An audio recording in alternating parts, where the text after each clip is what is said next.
How to make a video landscape in CapCut. Hi everyone, I'm here to assist you today. Without any delay, let's jump right in.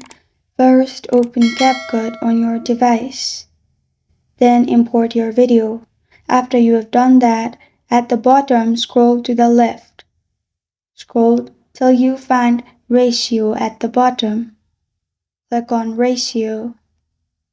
After that, you'll find all these options pop up. Click on 16:9, which is the landscape ratio.